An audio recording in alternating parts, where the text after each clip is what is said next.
Welcome everyone, welcome to this new edition. I am Diana Popa, business coach, and today our special guest is Yvette Golla. Yvette is a wife and mother of 2 children. She works full-time in IT and mentors and coaches others in her spare time. She has been mentoring vets, sales executives, and moms like herself. She says anything you want to change is possible. You have to get out of the old mindset and shake it up. Go refocus on the person you truly want to be. Welcome, Yvette. Thank you so much for being today with me. Thank you, Diana. Thank you so much for having me today. I really appreciate it. I'm looking forward to this.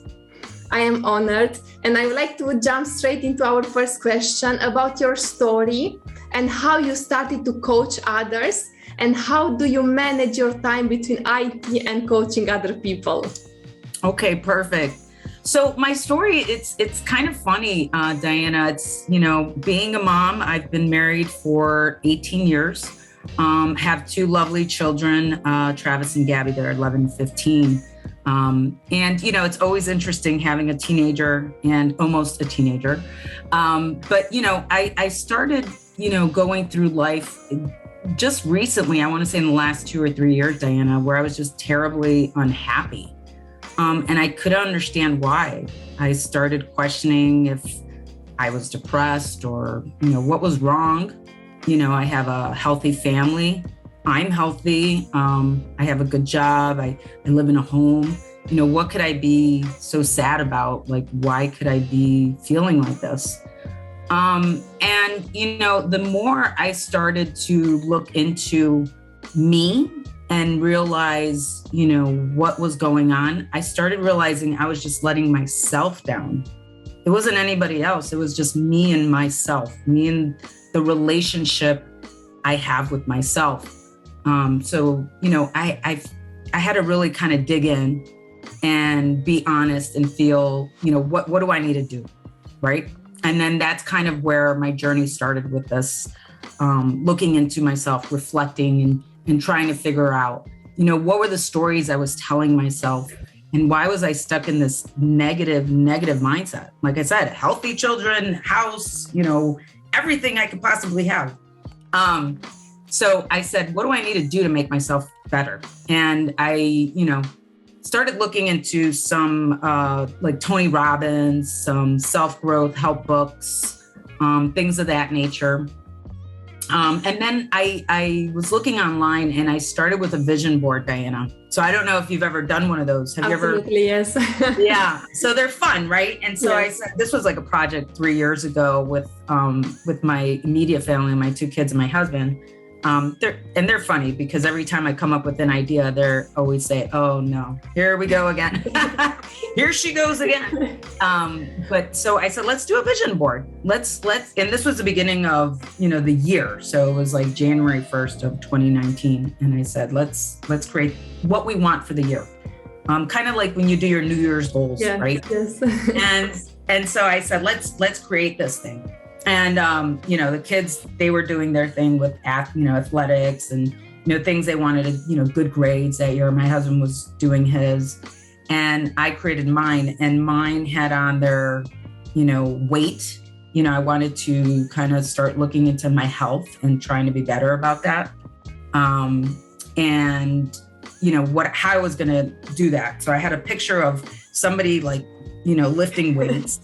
I had a picture of traveling, a picture of faith, just being stronger in my faith, growing into that as much as I can, discovering that, working more with my immediate family, trying to get along, because like I said, teenagers are a little tough sometimes. And, there's a lot of going back and forth with parents and yelling. And I just didn't want to be that anymore. So did this whole vision board. And then it was funny because as I was going through that, I was telling myself, okay, we're going to start to work out. I started working out with a trainer and trying to get, into the spirit of doing that. Now, the funny thing, Diana, is I'm not an athlete. So I do not have any of that in my bones. So I needed to learn how to lift weights. I needed to learn all the things with weight training, how to eat better, because you shouldn't be eating pizza and carbs all the time, as bad as I was. And so I needed to kind of retrain my mind. Yes. To learn how to eat just better for myself. And so I did that. And it was interesting because I started realizing, okay, these are small little changes. They don't have to be anything too crazy. I could still eat pasta, but I don't need a whole entire plate. Maybe just the plate's a little bit smaller, So things that I could change and tweak to make that, a little bit better. So I was doing that for weight. And then I started realizing the pattern, right? And the pattern was, if I can change how I eat, if I can change waking up earlier in the morning to go work out, then I can change how I respond to my kids instead of yelling. I don't need to yell. I could, instead just look back and say, you know what? I'm going to respond this way. And that's how I started. And then at the end of that year, Diana, it was interesting because my daughter says to me, Mom, you pretty much covered everything on your vision board. And that I wasn't going back looking at the vision board all the time. I just had put it up. It's in my office, but I never went back to check off, like I did this, I did that. And when I went back to look at that, and she noticed it, which was really made me feel even happier as a mom, because, anytime somebody recognizes you, great example, and they love you, it just felt really, really good. So for me, the reflection of the growth, that it was possible, and, all the little things I needed to tweak to go on to move to be better. And so I try to install that all the time with anything I do. So this is where the coaching passion invites to help other people doing the same. Correct. So so what happened for the pathway for the coaching, Diana, which was interesting. So I started reading the Tony Robbins, Wayne Dyer, all these amazing people out there that are just, gone through their own stories, right? And so, have you read Wayne Dyer? Yes, or Tony Robbins? He was my first one. Wayne Dyer. Yes, absolutely. This was the moment when I was really, really bad in my business, and I was very shy, and I didn't know what path to take. I was not really having confidence in myself, and this is when I started with him. And then, obviously, I continued with many others. They are all there, including Tony Robbins, absolutely. Yes. So that's very similar to me and my path with growing with that. And that's kind of what led me to all these things. And the pattern I saw with these people was that they were unhappy where they were at, right? In their time when they created that change. Wayne Dyer was a professor for how many years? And then he just skidded off the road and said, that's it. I'm not going to do this anymore. And so that's kind of what enlightened me to say, all right, I can change, I could do something different. And so I want to help others as much as I can. I'm not saying I want to be Tony Robbins, but that pushed me to help others, because we can help others in everyday life. Absolutely. And there's so many moms that I see a lot. And I have this name, it's called like a mom bee. Instead of zombie, it's like a mom bee. Because, all we do is, we wake up, the kids lunch, then we have to drop them off at school. And it's our pattern all day. Whatever we have, we got to cook dinner, we got to work. And, you're a mom bee. You're literally doing like a robot, right? And so I want to inspire other women or whoever else that I can to say, hey, you can do this. I'm a normal person, just like you just said, you read something and you were shy, and all of a sudden you probably started getting out of that comfort zone, right? Absolutely. And I would like to ask you, how do you manage your time right now? Because you are still in the full-time job, at the same time being a mom and also doing coaching. And I imagine this must be challenging for you.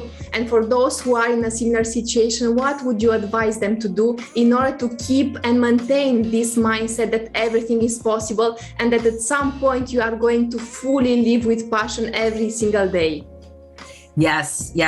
So what I would say to that is, for example, for me to maintain my schedule, I have to be a little more organized. So I create a list of what I want to accomplish every day, right? And I'll do just like a small Post-it list. And if I could do it the night before, it's great, because then that way I wake up in the morning knowing what I'm going to do. So I try to do it the night before, Diana, but obviously with all the craziness that I just mentioned to you, it doesn't always happen. But yes, I'll create a list and then try to stick to that list, and I'll be as realistic as I can with the list. What I'm going to do for work, I make sure I accomplish that. What I need to accomplish at home, and, anything else that needs to be done. So if I'm working out, I'll even put that on the list. And I'll try to put time increments next to those. So I usually try to start out with working out. So that way that starts off my day and I'm done with it.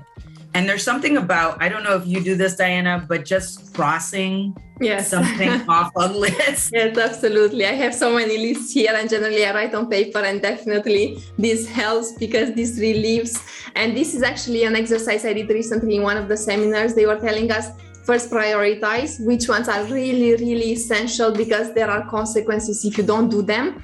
And then all the others, just delete them. And once you accomplish them, just delete them, because this is really a relief that you managed to do it. Absolutely. It is. It's a relief. And it's also a little win, right? Because internally you say, oh, good, I got that done. I got the workout done. I even put drinking water. Because I'm very bad about drinking water. I don't love water. So I have to put on there, drink, how many ounces of water I want per day. So I try to stay very consistent to the list as much as I can. But yeah, and then what I would say as far as, helping others and others trying to push to do that and to find their passion is, I would say really look into yourself and say, that's kind of what I do with work because what I do for work is I'm in IT and I help recruit people to start new positions. And with the people that I recruit, some of them are veterans, US veterans. And a lot of time these veterans that are coming out and transitioning out of the military, sometimes they've been in the military for 10, 15, 20 years, and maybe that's all they've known. So when they transition out to go into, the real world as far as working on this side of the house, it's a little different because they've been structured in a different way. And so it's always, for me, it's so eye-opening, everything that they've done. And when they transition out, if they could find a passion into something that they love. And I feel that, we all have something that we might love. Some people, maybe they love to act, or maybe they love to sing. And they say, well, Yvette, I can't just go quit my job and be an actor. Right. That's true. You cannot probably just right now leave and quit your job and be an actor, but maybe you can join a class or, find a group in the area that maybe you can do some small acting, some improv, something to fill that. So you feel that, I got a little bit of that. And I think that kind of when you can fill that void, that feels really good. And I know the coaching has helped me help others, because anytime I've seen somebody grown, Diana, and you've probably seen this since you've done a lot of these shows, but just seeing people grow, the growth that they can do and the changes that they can accomplish. And it was all internal. There's so many people, we could think about J.K. Rowling, who was the author of Harry Potter, right? She was rejected how many times? 12 times from her book. And if she, what if on the third time she got rejected, she would have said, forget it. I don't want to keep going through this rejection. Yeah, we would have known about Harry Potter and his amazing adventures. Definitely. Thank you so much. Thank you for sharing this with us. I would like to ask you for those who are still wondering, because I know that it's not easy for many out there to actually find their passion. And sometimes we are wondering like what this can be, what is my purpose in life, how do I find it? And I know many people who are just sitting and wondering what this could be. What would you advise them to do? What is the first step to take? So I think the first step to take is make a list for yourself of your pros and cons. What are the things that you like? What are the things that wake you up in the morning? Is there something that you've done in the past that you have said, wow, I can see myself, coaching. This is really fun. I work really well with people. I can inspire people. I do it myself. I can do this. Or maybe they're a trainer for a fitness trainer. Maybe that's something they want to do. Just really kind of honing in on yourself. What is it that creates that excitement for you that you want to do and you want to keep going for it? Write it down. And then when you find out what that is, do research on it. Google it. Who are the people that have been doing it? Who are the people that have been amazing at it? Find out what they did. How did they go about it? They didn't just wake up in the morning and become that person. They had to go work. They had to go figure it out. They had to, dig inside to figure out what it was. Absolutely. Thank you, Yvette. Thank you so much for accompanying us and for helping us to better understand and also how to handle this transition that you mentioned. You are clearly in this situation and you keep your motivation, which is admirable because you don't give up, you want it, and you are going to have it at some point. Would you like to actually transition full-time into the coaching area, or do you see yourself rather combining the two on the long term? Right now, I'm combining the two because I'm just trying to get a balance of it right now, Diana. But long term, eventually, I'd say 5 years, if I'm looking out, I'd like to definitely get into it more, into the niche. And that's just because, like I said, I see so many people that walk around that if you can just show them what they're capable of, if they just try and let them see their internal light, they can be capable of so many things, Absolutely. And this is actually the brand and the mission that I have, to really spread this awareness through you, through coaches, because I believe that you are the best position to really inspire people, to become a role model for them, because I see so many coaches who made life transformational actions, who they really went onto this path to completely transform every area of their life. I am always inspired myself when I do these interviews. Thank you once again for being today with me. I would like to close our interview today by asking you, who are you serving and how can people contact you? Yes. So I am serving people like myself, like moms that need, that inspiration. I like to work with salespeople that maybe have hit a brick wall and they need that motivation to hit their goals, hit those KPIs, and just get that energy back. I love it. And I didn't get to mention this earlier, Diana, but I myself had a coach for about 8 months, and that was very, very helpful to me. His name is Michael Torres Hamas. I can send you his information. He's got a school too where he teaches and unconscious world changers. And anyways, my point being that there's so many people like us, you and I, that can change one person at a time. It would be incredible. You can find me on Facebook, Yvette Golla, or Instagram. Thank you so much, Yvette. Thank you once again for being with me today. And for those of you who need help, don't hesitate to contact her, because she is going to be there to accompany you in your journey and in your path to growth. Thank you once again for being with me. Thank you, Diana. It was so nice to meet you. I look forward to seeing more of your updates. Thank you. Thank you so much for what you do. And for those of you listening to us, stay connected because there is so much more to come.